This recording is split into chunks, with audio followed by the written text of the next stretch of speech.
तुम्हाला एखादी अजित पवारांची अशी गोष्ट, एखादा किस्सा कधीचा आठवतो का, की जो आज जेव्हापासून तुम्ही ही बातमी ऐकताय की अजितदादा आपल्यात नाहीयेत, तेव्हापासून एखादी गोष्ट सारखी मनात येते किंवा आठवतंय असं काही? हो, 2017ला माझी सभा होती सुपेमध्ये. आणि सभा चालू असताना राष्ट्रवादी काँग्रेस पक्षाच्या कार्यकर्त्यांनी माझी सभा ती उधळली आणि तिथं माझ्या कार्यकर्त्यांना मारहाण झाली. माझाही शर्ट ओढण्यात आला. त्याच्यानंतर मी त्या ह्याची तक्रार केली आणि तक्रार केल्यानंतर तिथं ती ॲट्रॉसिटी पण ॲक्ट लागू तिथं दाखल झाली. आणि त्याच्यानंतर मग माझ्या कार्यकर्त्यांनी सुप्यातल्या त्या लोकांना नंतर दुसऱ्या दिवशी बी माझ्या बी कार्यकर्त्यांकडून त्यांना मारहाण करण्यात आली कोर्टामध्ये.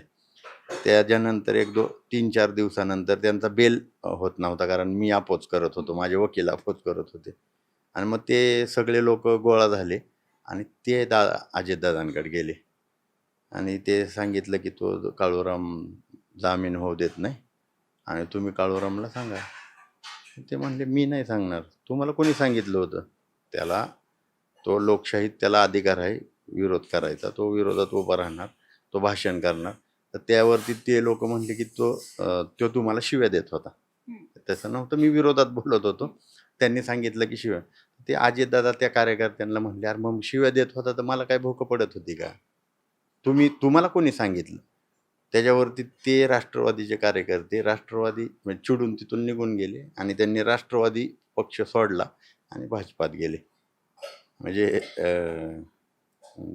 तर ही जी गोष्ट आहे ती मला त्यांची हे करते. आणि आत्ता बी ज्यावेळी माझी मुलीचा विजय झाला त्यानंतर मला दादा भेटले होते. मला ते भेटले आणि मला म्हणले की आपल्याला झोपडपट्टी, आधी तर म्हणले की तू सांगितलेला 1 BHK कसा देता? तर मी म्हटलं ते तुम्ही देणार आहे. मी फक्त तुम्ही म्हणला झोपडपट्टी मुक्त बारामती करणार आहे, तर मी सांगितलं की मी 1 BHK दिला, तर तुम्ही असं उठवून तर लावणार नाही.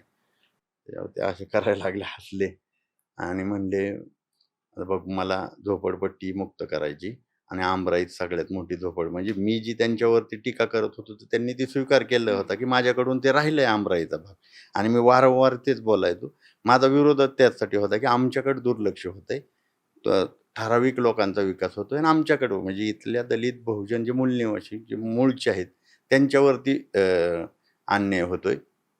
आणि ते त्यांनी जाहीर सभेत आत्ता कबूल केलं होतं की माझ्याकडनं आमराईचा विकास व्हायचा राहिला आहे. तर त्याच्यावरती ते मला बोलले होते की मला तू झोपडपट्टीचं काम आपल्याला करायचं आहे आणि तिथं तुला हे करावं लागेल मदत. तर मी अगोदर बी सांगितलं, मी जाहीर सभेत पण सांगायचो की माझा विकास कामाला कुठल्याही विरोध नसायचा, चुकीच्या कामाला मात्र माझा विरोध 100% असणार, तो होता आणि असणार आहे चुकीच्या कामाला. तुमची car, electric panel, data server आगीपासून सुरक्षित आहे का? नाही? मग आजच बसवा F protect temperature activated fire suppression device. यामध्ये आहे eco friendly non toxic pressurised liquid, जे आग लागल्यास क्षणार्धात ॲक्टिवेट होऊन आगीवरती मिळवते नियंत्रण. बसवण्यास अतिशय सोपे आणि सुटसुटीत. टेकालिपचे एक दर्जेदार उत्पादन एफ प्रोटेक्ट.